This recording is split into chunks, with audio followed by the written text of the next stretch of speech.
pour aller avec Mme Léveillé pour leur classe. Je suis content de vous voir ce matin.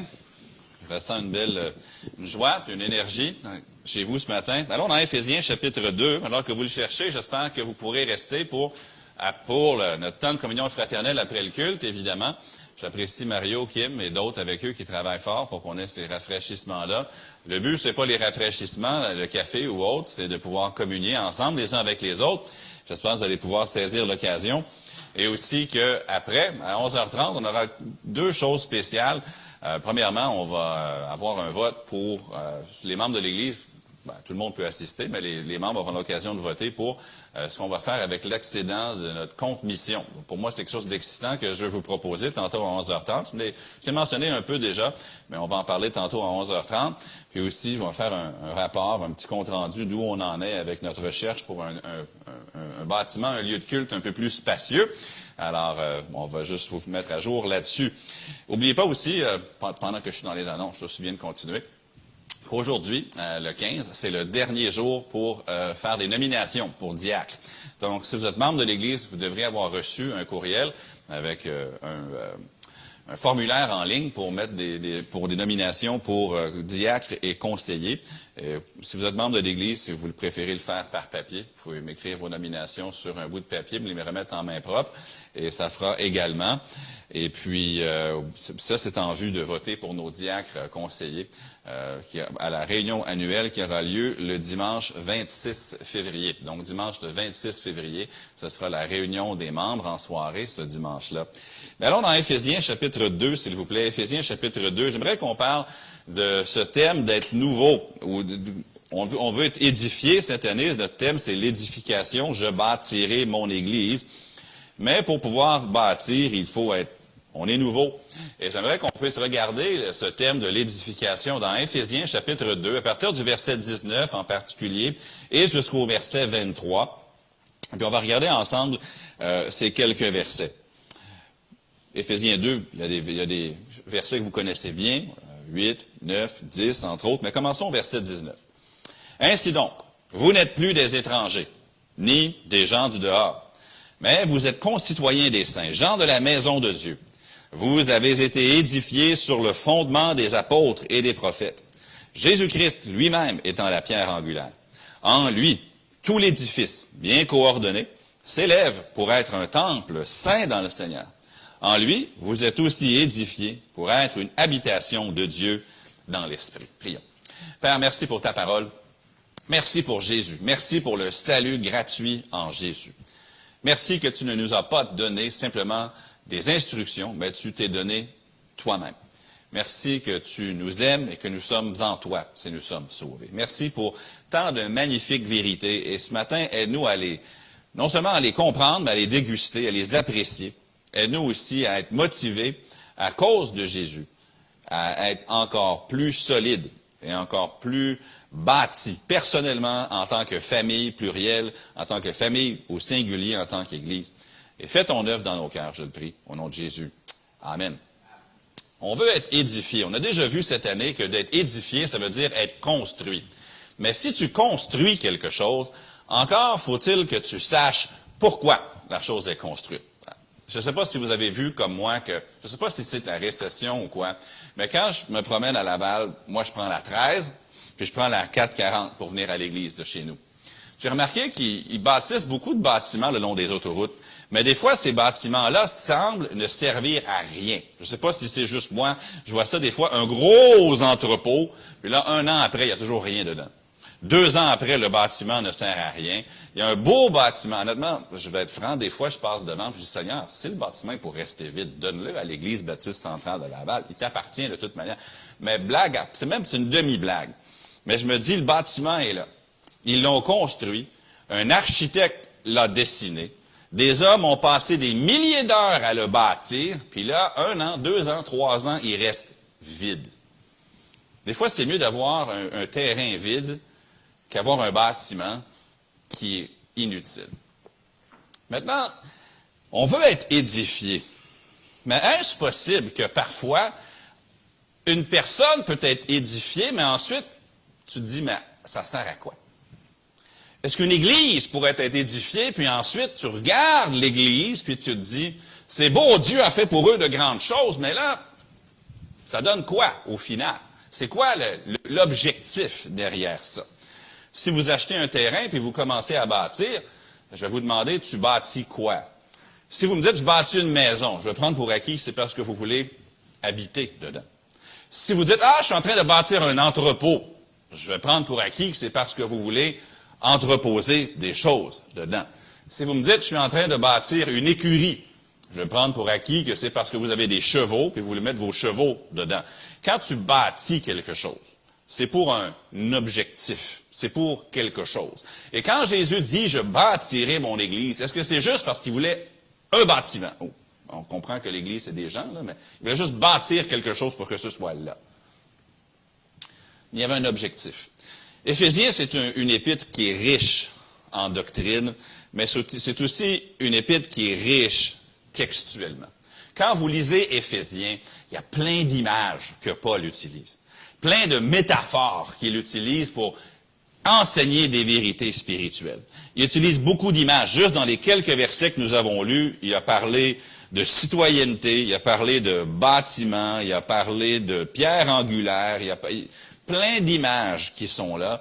C'est des images qui nous aident à comprendre les avantages que nous avons en Jésus. Mais aussi qui nous aident à comprendre ce que nous devons devenir en Jésus. Être nouveau, être différent de ce qu'on était avant et de changer. Maintenant, une des manières que Paul s'y prend, puis avant d'embarquer dans le vif du message, je veux juste faire une explication. Quand vous lisez Éphésiens, il y a quelque chose que vous voulez remarquer. Paul utilise souvent ce qu'on appelle la synonymie. C'est un beau grand mot, là. La synonymie, ça veut dire que tu prends deux mots qui veulent dire sensiblement la même chose pour insister sur quelque chose que tu essaies de dire. Par exemple, si je disais, ça là, c'est mon ami, il est riche et prospère. Tu pourrais dire, il est riche, puis tu serais bien exprimé. Tu pourrais dire, il est prospère. Les gens auraient compris. Si tu dis, il est riche et prospère, c'est parce que tu cherches à insister sur quelque chose. Ou si vous disiez, cet homme-là, là, il est fort et puissant. Tu aurais pu dire, il est puissant, ça aurait suffi.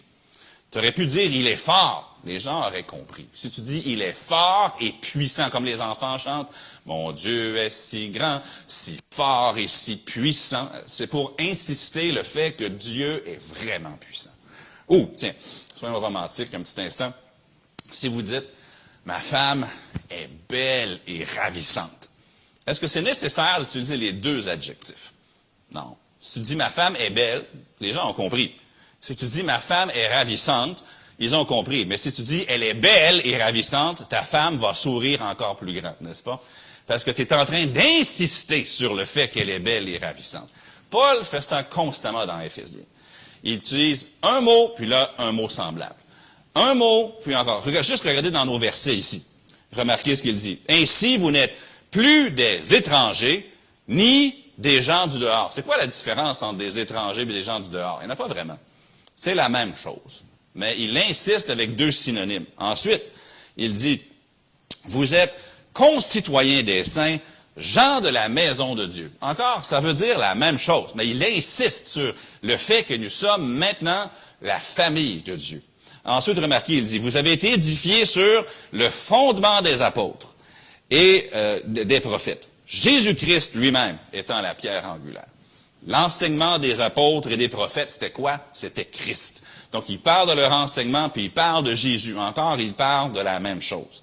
Ensuite, ça dit, en lui, tout l'édifice, bien coordonné, s'élève pour être un temple saint dans le Seigneur. Puis ensuite, il dit, en lui, vous êtes édifiés pour être une habitation de Dieu. Un temple, puis une habitation de Dieu, c'est la même chose. Et l'apôtre Paul, ici, c'est comme si, hier, je suis allé à la passation de ceinture de Eden, il est passé de ceinture blanche à ceinture blanche jaune dans son karaté. Grands événements dans la famille. Mais qu'est-ce qu'ils font? Ils font jab, punch. Ils font constamment 1, 2. Ils frappent, ils frappent. On frappe encore. C'est la même chose ici. Paul, par ses mots, il frappe, il ramène le même point. Il dit, tu es un temple, une habitation de Dieu. Vous êtes des concitoyens des saints, vous êtes la maison de Dieu. Il veut vraiment que ce qu'il nous dit, permettez-moi un anglicisme, ce soit punché. Il veut qu'on comprenne l'impact de ces vérités-là. Allez à la maison cet après-midi, lisez Éphésiens, vous allez voir, du début à la fin, il fait constamment usage de cette synonymie-là. Mais j'aimerais qu'on remarque qu'il y a au moins 4 choses ici que Paul veut qu'on remarque. Remarquez, il veut qu'on voit, premièrement, ce que nous ne sommes plus. Moi, je rends gloire ce matin pour ce que je ne suis plus. Je l'étais avant d'être sauvé, et maintenant, je ne le suis plus. Des fois, en tant que chrétien, et peut-être c'est pas votre cas, mais des fois, les gens sont heureux de ce qu'ils sont en Jésus, mais s'ennuient de ce qu'ils étaient avant leur salut. Ça, c'est jamais bon, ça, chez un chrétien. Ah, je suis content d'être sauvé, mais j'aimerais pouvoir continuer à faire ce que je faisais avant d'être sauvé. Non, on devrait se réjouir de ce que nous ne sommes plus. Ensuite aussi, se réjouir de ce que nous sommes devenus. C'est la deuxième chose qu'on va voir ce matin. Non seulement ce que nous étions, que nous ne sommes plus, mais maintenant nous sommes nouveaux, ce que nous sommes devenus. Maintenant, en étant devenus quelque chose de nouveau, nous allons apprendre ce sur quoi nous sommes construits. Si tu fais une construction neuve, ce sur quoi tu construis est important. Mais ensuite, comme je l'ai mentionné en introduction, nous allons aussi voir dans ces versets-là pourquoi nous sommes construits. Paul souligne ce que nous étions, ce que nous ne sommes plus, ce que nous sommes maintenant en Christ, ce que nous sommes devenus, ce sur quoi nous sommes construits et le pourquoi. Remarquons ensemble premièrement ce que nous ne sommes plus au verset 19. Ainsi donc, vous n'êtes plus des étrangers, ni des gens du dehors, mais vous êtes des concitoyens des saints, gens de la maison de Dieu. Vous n'êtes plus des étrangers, ni des gens du dehors. En tant que chrétien, quand on lit la Bible, on devrait toujours être excité quand Dieu nous dit, en tant que mon enfant, vous n'êtes plus telle chose. Vous n'êtes plus ça. Si vous donnez un bain à votre enfant, les mamans sont toujours contentes lorsque l'enfant n'est plus sale ou qu'il ne sent plus. Quand il y a une amélioration. C'est pas seulement ce qu'on est devenu, c'est aussi ce que nous ne sommes plus. Si vous rencontrez quelqu'un qui avait des problèmes de toxicomanie et qui aujourd'hui a une épouse et des enfants et un emploi, il y a 2 choses sur lesquelles on peut se réjouir. On peut se réjouir sur ce qu'il est devenu, mais on peut aussi se réjouir du fait qu'il n'est plus ce qu'il fut.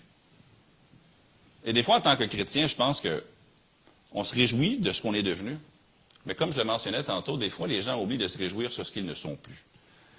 Puis quand tu ne te réjouis pas de ce que tu n'es plus, tôt ou tard, tu peux être comme le proverbial chien dans Proverbe qui retourne à ce qu'il avait vomi. Parce que des fois, tu peux t'ennuyer de ce que tu n'es. Pensez aux gens dans l'Israël. Les Israélites sont dans le désert. Ils sont sortis d'Égypte. Ah, ils mangent la manne. Puis finalement, il y avait le ramassis de gens qui étaient en Israël, la Bible nous dit, qui disaient, ah, en Égypte, nous avions des oignons, et nous avions des concombres, et nous avions des poireaux, peu importe tout ce qu'il y avait en Égypte. Ouais, mais tu avais aussi le fouet. Tu avais aussi Pharaon qui te disait, allez, va chercher de la paille, fais des briques, puis construis-moi des pyramides. Tu avais ça aussi. Mais ils ont oublié ça. Ils ont cessé un jour de se réjouir de leur délivrance, de ce qu'ils n'étaient plus. Ils n'étaient plus des esclaves. On doit se réjouir ce matin de ce que nous ne sommes plus. Si vous allez être édifiés en Jésus, vous devez vous réjouir de ce que vous n'êtes plus. Maintenant, j'ai pris quelques instants, je ne vais pas passer tout mon temps là-dessus ce matin, mais j'ai regardé plusieurs, puis moi, honnêtement, j'ai eu un moment de réjouissance en préparant cette section du message. Juste dans le Nouveau Testament, j'ai fait un sommaire rapide de ce que vous et moi, si vous êtes sauvés ce matin, de ce que nous ne sommes plus. Remarquez premièrement que nous ne sommes plus morts. On n'est plus morts. Dans Romains 6,13, ça dit, « Ne livrez pas vos membres au péché comme des instruments d'iniquité, mais donnez-vous vous-même à Dieu comme étant vivants de mort que vous étiez. » Pensez-vous que Jairus et sa femme, lorsque la petite fille, Jésus a pris sa main puis a dit, « Talitha koumi, jeune fille, lève-toi », puis qu'elle est revenue à la vie, pensez-vous que les parents étaient contents? Ils étaient heureux qu'elle soit vivante, ils étaient aussi heureux qu'elle n'était plus morte. La femme là, qui avait eu une perte de sang pendant 12 ans, puis qui a touché le bord du vêtement de Jésus, pensez-vous qu'elle était contente de ne plus avoir sa maladie? Ici, ça dit, de mort que vous étiez. Vous étiez séparés de Dieu. Mais maintenant, en Jésus, vous êtes vivants. Vous avez maintenant une relation avec Dieu. On n'est plus mort. Mais deuxièmement aussi, nous ne sommes plus esclaves. Dans Romains 6:20, ça dit, « Car lorsque vous étiez esclaves du péché, vous étiez libres à l'égard de l'injustice. » Aux États-Unis, vous savez, il y a eu l'esclavage pendant de nombreuses années. Et les gens, il y avait des gens qui aidaient les esclaves à s'échapper par un réseau clandestin. Puis ils arrivaient au Canada, puis là, ils étaient libres. Si vous lisez leurs témoignages ou les choses qu'ils ont dites, ils étaient heureux d'être libres, mais ils étaient aussi heureux de ne plus être des esclaves.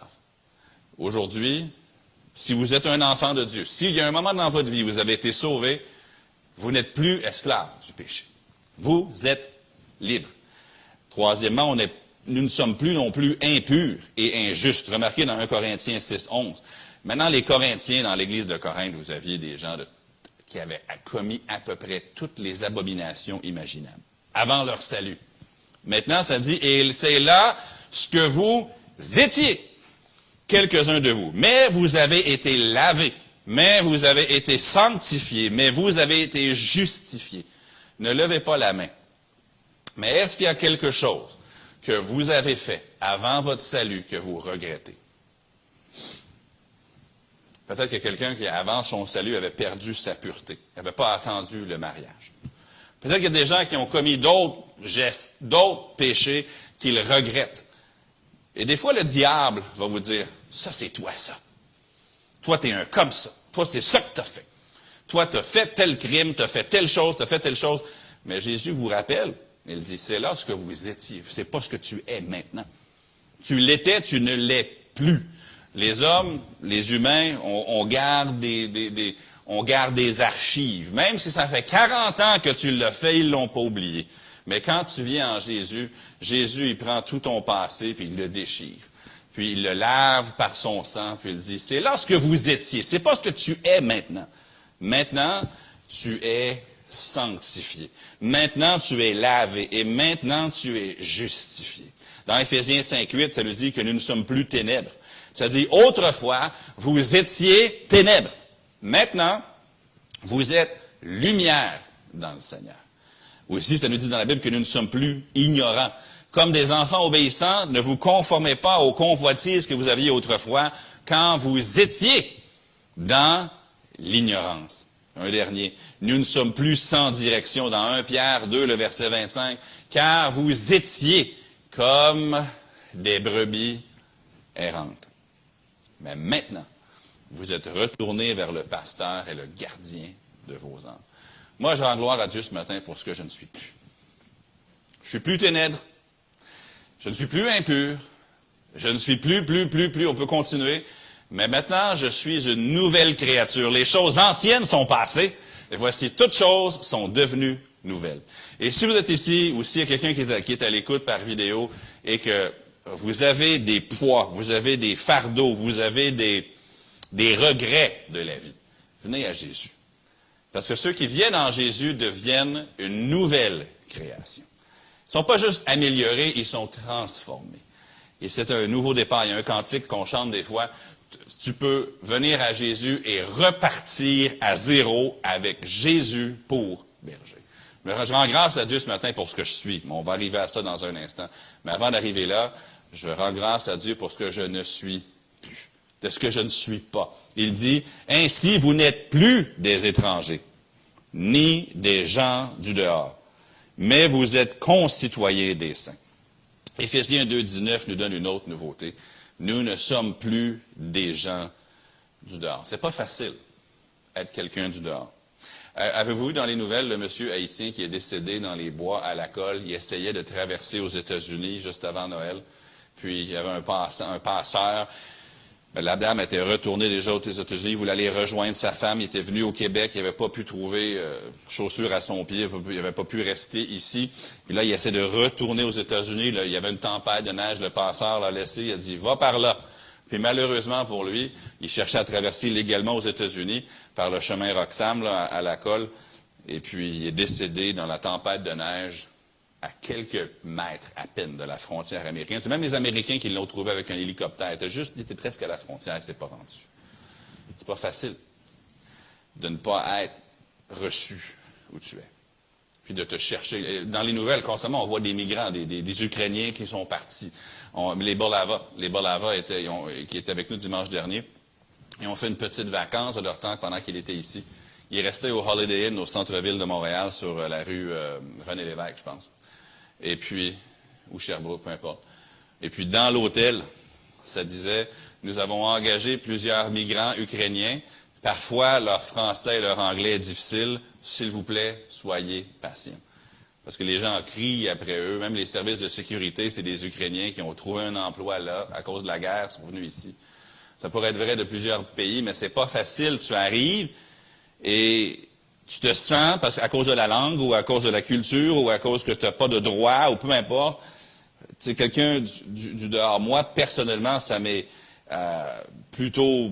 Ça n'avait pas arrivé souvent. C'est arrivé à quelques reprises que j'étais dans un autre pays et je me sentais vraiment comme quelqu'un du dehors, pas comme un touriste. Un touriste, les gens aiment les touristes, mais comme un étranger. Quelqu'un qui n'était pas le bienvenu. Quelqu'un qui était sans privilège, sans droit, sans assurance, sans aide, sans secours. J'ai lu l'histoire d'un homme du nom de Wilfredo Garza. Pendant 35 ans, M. Garza vivait comme un immigrant illégal aux États-Unis. Année après année, il essayait de gagner sa vie en traversant la frontière qui sépare le Mexique des États-Unis. Il réussissait à passer la frontière, trouvait un petit emploi, il se faisait payer en dessous de la table, se faisait payer cash, retournait au Mexique, puis il essayait constamment de traverser la frontière américaine sans se faire prendre. Constamment, il regardait par-dessus son épaule. 4 fois, les services douaniers américains l'ont attrapé et le ramenaient au Mexique constamment. Et dans sa grande détermination, il nageait pour traverser la rivière Rio Grande constamment pour aller au Texas, pour essayer de faire manger sa famille. Et le cycle aurait continué pendant de nombreuses années si M. Garza n'avait pas découvert quelque chose de merveilleux. Un jour, Wilfredo a pris son courage à 2 mains, puis il est entré chez un avocat de l'immigration. Et là, il a découvert quelque chose. Il a découvert que son père était né au Texas. Vous savez ce que ça veut dire, ça? Ça veut dire qu'il est citoyen américain. Puis pendant 35 ans, il ne savait pas. Il prenait son courage à 2 mains, traversait la rivière à la nage, et il se faisait prendre, il se faisait renvoyer. Mais pendant toutes ces années-là, s'il avait pris la peine s'il avait pu savoir qu'il était tout ce temps-là un citoyen américain, il n'aurait pas eu à faire. Il aurait juste à entrer dans son pays, prendre un emploi, acheter une maison, faire ce qu'il voulait. Il avait le droit. Mais vous et moi, nous ne sommes plus des étrangers à la maison de Dieu. On peut s'approcher avec assurance du trône de la grâce. On peut se présenter devant Dieu sans arrogance, avec humilité, mais avec confiance, et dire, Papa, Abba, Père, je ne suis plus un étranger. Je ne suis plus une personne du dehors. Quand je suis dans la présence de Dieu, je suis chez moi, parce que je suis son enfant. Je ne suis plus quelqu'un qui était impur à cause de son péché. Je ne suis plus quelqu'un qui était sans direction. Je ne suis plus. Et on peut rendre gloire à Dieu pour ce que nous ne sommes plus. C'est ce que Paul nous dit. Vous n'êtes plus des étrangers, vous n'êtes plus des gens du dehors. Remarquez ce que nous sommes devenus au verset 19. Mais vous êtes concitoyens des saints, gens de la maison de Dieu. Peut-être une dizaine de fois dans ma vie, peut-être un peu moins, j'ai eu l'occasion d'assister à des cérémonies d'assermentation pour des nouveaux citoyens canadiens. Pour certaines familles de l'Église ici, j'ai eu ce privilège-là. Je l'ai fait en Ontario, d'aller voir des cérémonies d'assermentation. Et vous savez, ce sont toujours des moments de grande joie pour plusieurs personnes. Souvent, tu peux avoir 200, 300 personnes dans la salle. Une fois, on était allé, puis c'était que 30 personnes, c'était beaucoup plus intime dans un autre endroit. Mais des fois, tu as des gens de douzaines de pays différents, puis souvent, ils ont fait des sacrifices énormes pour être là. Pour certains, ils sont là parce que leur vie était en danger ailleurs. ou parce qu'ils n'avaient pas de quoi manger, puis ils sont venus. Les circonstances sont aussi variées que le nombre de personnes qui sont là. Et c'est pas rare que dans ces moments-là, quand le commissaire va finalement leur souhaiter la bienvenue, les féliciter qu'ils sont maintenant citoyens canadiens, tu vois des gens tomber assis dans leur chaise, commencer à pleurer, à s'enlacer, à s'embrasser. C'est pas que le Canada est un meilleur pays, que c'est l'endroit que... Mais leurs larmes ne sont pas tellement dues au Canada, mais sont dues au fait qu'ils ont tellement traversé d'épreuves et maintenant ils sentent comme si ils appartiennent à un endroit où ils pensent pouvoir avoir une vie meilleure. Pensez à tous les avantages que vous avez maintenant que vous êtes en Christ. Avant, si vous adressiez une prière à Dieu, Dieu, dans son omniscience, l'entendait, mais il n'écoutait pas comme un père écoute son enfant. Si vous vous étiez présenté devant Dieu avant votre salut, il vous aurait dit, « Je ne vous ai jamais connu. » Mais maintenant, vous êtes un citoyen, concitoyen des saints, gens de la maison de Dieu. Je n'oublierai jamais, il y avait un homme qui travaillait au Provisoire, sur le boulevard Gouin, pas tellement loin de chez nous. C'était un homme, je ne me souviens pas de quel pays il venait, c'était peut-être de l'Algérie, la Tunisie, dans le nord de l'Afrique. Et puis, chaque fois que j'arrivais, j'avais mémorisé une petite salutation en arabe, juste pour lui faire plaisir. Puis il me répondait. Et puis on avait ce genre de truc. Chaque fois que j'allais acheter du lait ou quelque chose, on avait ce petit jeu. Puis un jour, il m'a dit, je veux juste te dire merci. Je dis, pourquoi? Il dit, c'est à peu près le seul Québécois blanc qui est gentil avec moi. Les autres me racontaient les bêtises qu'il se faisait dire, puis les choses que son enfant se faisait dire à l'école. J'avais honte. Et un jour, je me souviens, je suis entré dans le chose, il était vraiment excité, il me dit, « Ah, je suis content de te voir, je t'attendais. » Je dis, « Quoi? » Il dit, « Devine quoi? Je suis devenu un citoyen canadien. »« Ah, félicitations, non. » Puis il me dit, « Maintenant, quand les gens me disent quelque chose, je leur dis, je suis aussi canadien que toi. » Bon, peut-être pas à la fin, là, mais bon. L'idée, c'est qu'il voulait leur mettre sur le nez. J'étais content pour lui. Puis honte à ces gens-là qui lui adressaient la parole de façon méprisante. Mais vous savez, quand vous venez en Jésus, là, vous avez tous les droits que l'apôtre Paul avait. Vous êtes aussi chrétien que Pierre l'était. Vous n'avez pas à vous comparer à personne. Vous êtes un concitoyen des saints, gens de la maison de Dieu. Maintenant, la citoyenneté romaine, c'est à ça que c'est comparé ici. Là. Être un citoyen romain, c'était honnêtement une plus grande distinction, que c'était pas comme passer d'immigrants reçus à citoyens au Canada. C'était beaucoup plus grand que ça. Quand tu devenais citoyen romain, tout d'un coup, tu avais le droit de voter. Bon, ça ici, c'est pareil. Tu avais le droit d'exercer une fonction, c'est pareil. Tu avais le droit de servir dans l'armée, mais aussi tu pouvais acheter des choses librement. Tu pouvais maintenant acheter un terrain. Tu pouvais posséder quelque chose. Tu n'étais pas citoyen romain, tout ce que tu avais était à quelqu'un d'autre. Tu pouvais vendre, léguer des biens, tu pouvais conclure un contrat légal, mais surtout, tu avais quelque chose de nouveau. Tu avais droit à un procès légal. Même, tu pouvais faire appel à César si tu trouvais que tes droits étaient bafoués. On sait que l'apôtre Paul l'a fait. Plus d'une reprise, l'apôtre Paul a dit, est-ce que si vous avez le droit de lier puis de battre un citoyen romain comme ça? Wow, il est citoyen romain, fais attention à ce que tu vas faire. Au moins 2 reprises, l'apôtre Paul a fait appel à sa citoyenneté pour quand il allait se faire punir. Une fois. Ensuite, quand il s'est fait mettre en prison, il a dit, en passant, on est citoyen romain. Et là, les autorités de Philippe ont eu peur. Puis finalement, quand ça n'allait pas à son goût, à Césarée, il a dit, je fais appel à César. Tu as fait appel à César tu iras. C'est une grande différence. Sinon, là, si tu n'étais pas citoyen romain, tu subissais la vie. Tu ne faisais que subir la vie. Un citoyen romain t'aime pas, il peut te jeter en prison, tu n'as rien à dire. Tu peux te faire battre de coups, tu n'as rien à dire. Le centurion romain, ce jour-là, est de mauvais poil parce que son déjeuner n'était pas bon, puis il t'a vu, puis il dit à son ami, frappe-le! Il n'y a rien que tu puisses faire. Si tu n'es pas citoyen romain, tu subis la vie. La vie vient à toi, tu manges ce qui t'est servi, tu te satisfais de ce qui t'a été donné et tu te tais. Tu n'es pas citoyen romain. Mais quand tu deviens un citoyen, par contre, Les gens étaient prêts à payer de fortes sommes d'argent pour devenir citoyens romains. Ils étaient prêts même à aller mettre leur vie à risque dans l'armée juste pour devenir citoyens romains. Les gens, ils voulaient la citoyenneté parce que tu passais de subir la vie à bâtir la vie. Tout d'un coup, tu bâtis quelque chose pour ta famille. Tout d'un coup, tu bâtissais un avenir pour tes enfants. Tu bâtissais quelque chose pour toi. Tu passais de subir à bâtir.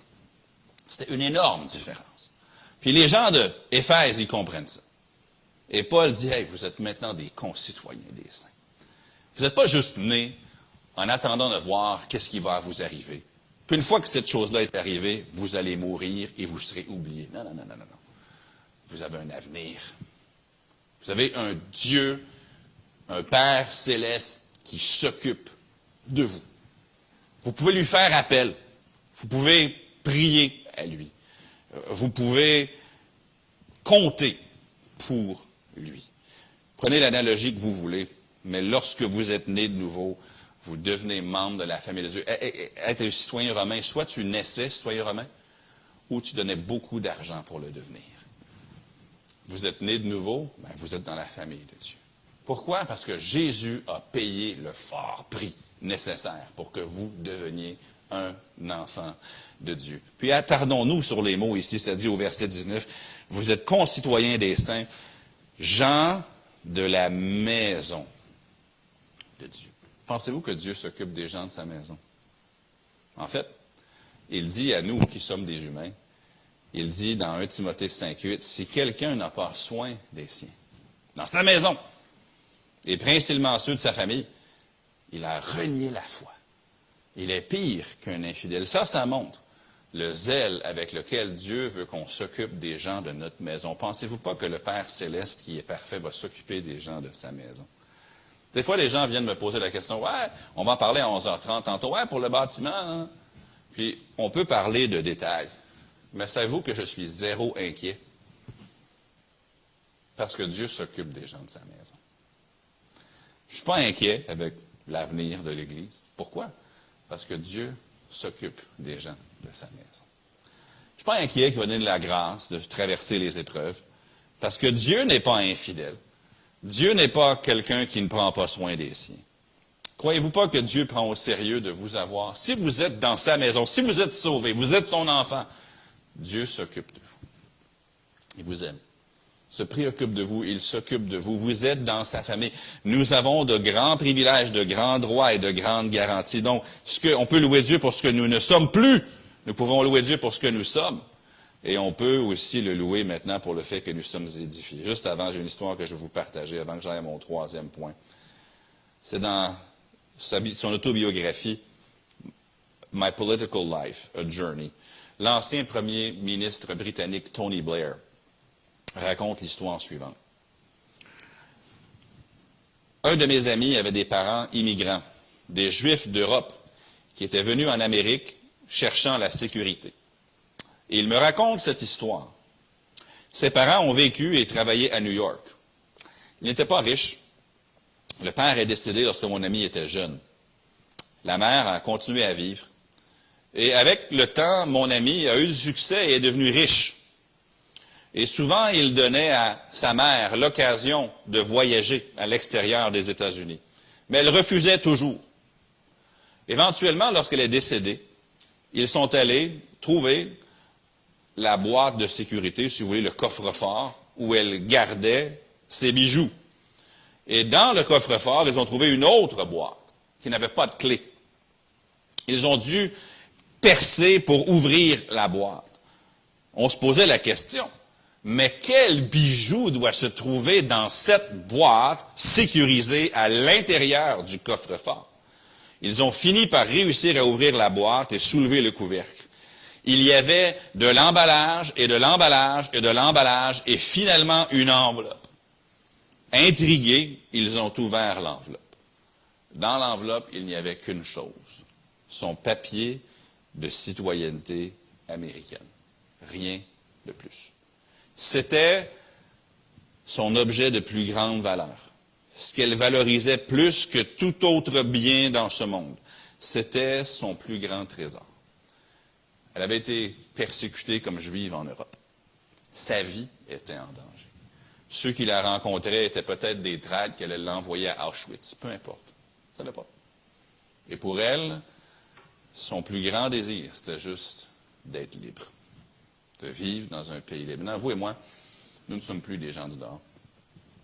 Nous sommes concitoyens des saints si vous êtes sauvés. Nous sommes des gens de la maison de Dieu. Quel trésor. Quel grand trésor.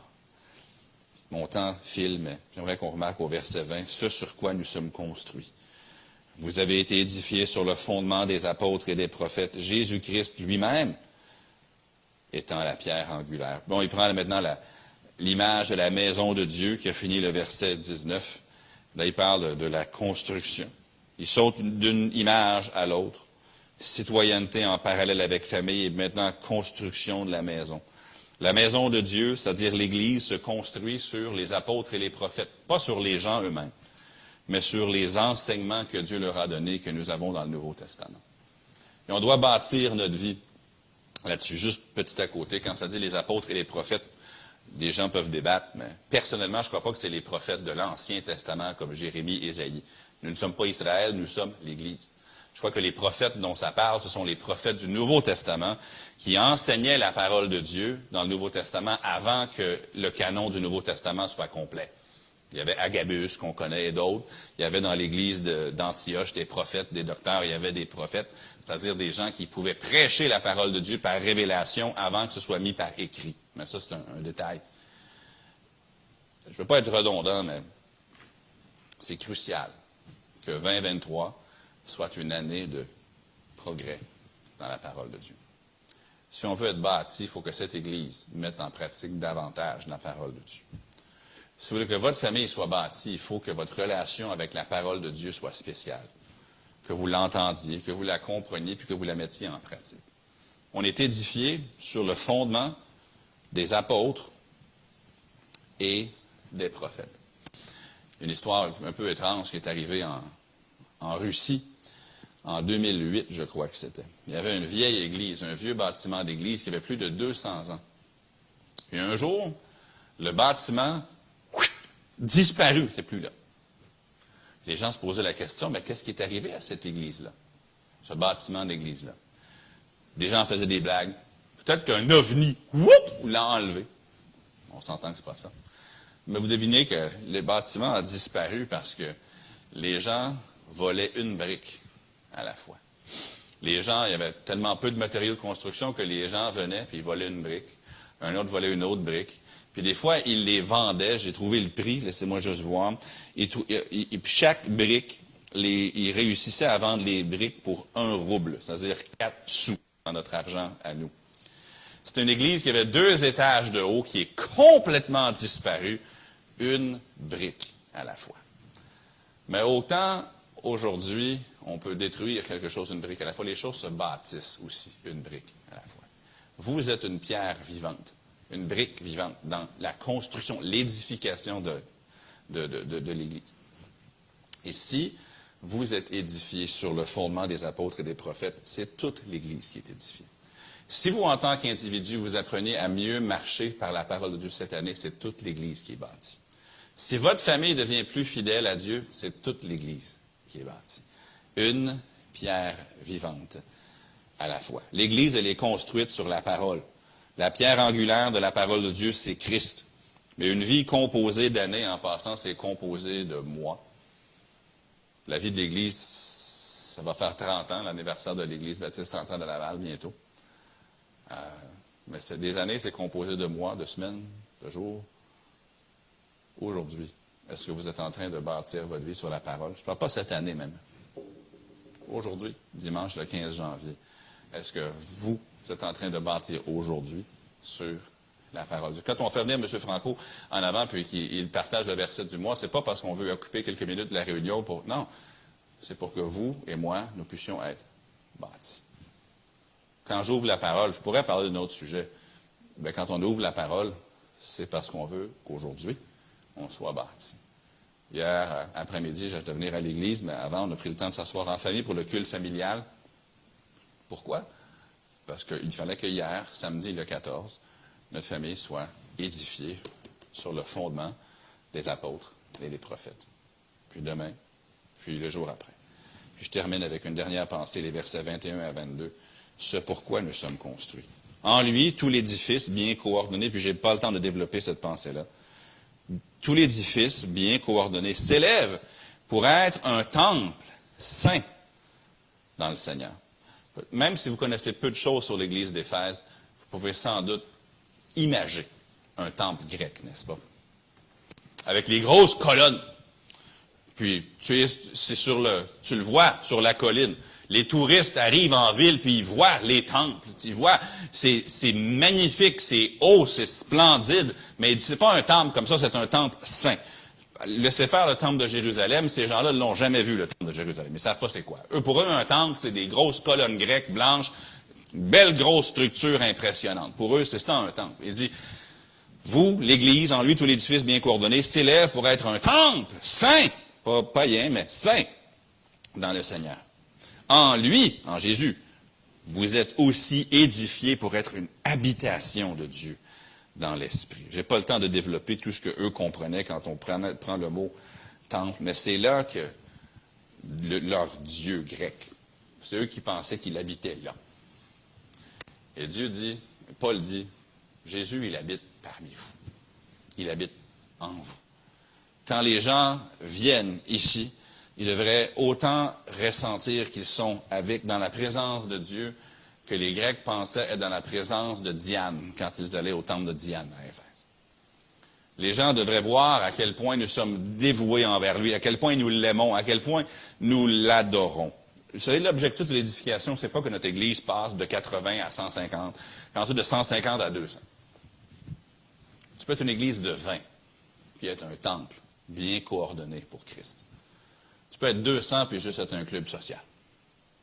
Le but de l'édification, c'est pas un nombre. C'est pas qu'on peut, si on était plus, on pourrait faire plus de programmes. On aurait plus de musique. On aurait plus de choses pour les jeunes. On aurait plus de choses pour les couples. Tout ça est bien dans sa place. Mais ce qui compte, c'est que nous soyons un temple, une habitation de Dieu dans l'esprit. Que Dieu puisse nous édifier, mais pas juste pour qu'on puisse grandir en nombre ou qu'on puisse grandir par quelque mesure que ce soit. Mais puissions-nous être édifiés pour le bon pourquoi? Pour son adoration. Pour que lui, son nom soit connu. Pour que son nom soit exalté. Pour que les gens viennent et disent, je cherchais un endroit où vraiment Dieu est là. Où ces gens aiment Dieu. Où ces gens, je cherchais un temple. Parfois, on utilise en français le mot temple pour parler d'un bâtiment. Vous savez, le bâtiment, ce n'est pas un temple. Je comprends qu'on prend le mot dans notre langage pour dire un temple, un bâtiment d'église. Mais le temple, c'est nous. Si on se levait tous ensemble, puis on allait au milieu de la rue debout, il fait froid, là, mais le temple serait dehors. Nous sommes le temple. Et si on est un temple, c'est parce qu'on va l'adorer. C'est parce que ce n'est pas nous le point central, c'est lui le point central. On n'est pas édifié pour nous. On n'est certainement pas édifié pour la réputation de qui que ce soit ou pour des programmes. Nous sommes édifiés pour Dieu, pour être une habitation de Dieu par l'Esprit. Réjouissez-vous pour ce que vous n'êtes plus. Prenez le temps, peut-être après-midi, faites une liste des choses que vous n'êtes plus. Ça fait du bien. Faites une liste des choses que vous êtes en Jésus. Réjouissez-vous de ce que vous êtes. Mais quel est le fondement de votre vie? On a dit on veut être édifié en 2023. 2023, c'est composé de 365 jours. Aujourd'hui en est un. Puis c'est le temps aujourd'hui d'être édifié sur le fondement des apôtres et des prophètes, sur la parole de Dieu, pour que nous soyons un temple, un lieu d'adoration, un lieu de consécration pour Jésus, qui est aussi la pierre angulaire. Père éternel, merci pour ta parole, merci pour ce que tu fais. Merci pour ce que tu as fait pour nous, mais aussi ce que tu fais en nous et le pourquoi de ces choses. Nous te rendons toute la gloire. Merci Seigneur Jésus que tu nous as aimés. Merci que tu nous as transportés, ceux qui sommes sauvés, du royaume des ténèbres à ton admirable lumière et que tu as fait de nous des citoyens des cieux, des citoyens de ton royaume, à un tel point que ceux qui sont en Christ sont déjà assis dans les lieux célestes. Notre place, elle est là. Tu es allé nous préparer une place pour que nous habitions dans la maison du Père. Merci d'avoir fait de nous des concitoyens des saints et des gens de la maison de Dieu. Maintenant, s'il y a quelqu'un ici ou à l'écoute qui jusqu'à présent, aujourd'hui, n'est jamais devenu un citoyen de ton royaume, n'est jamais devenu un concitoyen des saints, n'est jamais devenu un membre de ta maison, de ta famille, parce qu'ils n'ont jamais reçu Jésus comme leur sauveur personnel. Je prie qu'aujourd'hui, ils puissent donner leur vie à Jésus. Pas juste la donner pour le service, mais par la foi, se repentir du péché et recevoir Jésus comme sauveur personnel. Et ceux d'entre nous qui sommes sauvés, aide-nous à édifier, individuellement et collectivement, pour être un temple saint pour toi. Et je le prie dans le nom du Seigneur Jésus. Amen. Gardons les têtes courbées, les yeux fermés, juste l'espace d'un instant. Est-ce que vous êtes sauvés? Si vous avez un doute, quelconque, je ne suis pas certain que je suis sauvé, je n'ai jamais reçu Jésus comme mon sauveur. S'il vous plaît, avant de partir aujourd'hui, parlez-moi. Vous parlez à quelqu'un de l'Église. Ça va me faire plaisir de vous montrer par la Bible comment être sauvé. Si le Saint-Esprit vous a touché, je vous donne 7 instants pour parler au Seigneur avant qu'on prenne notre pause.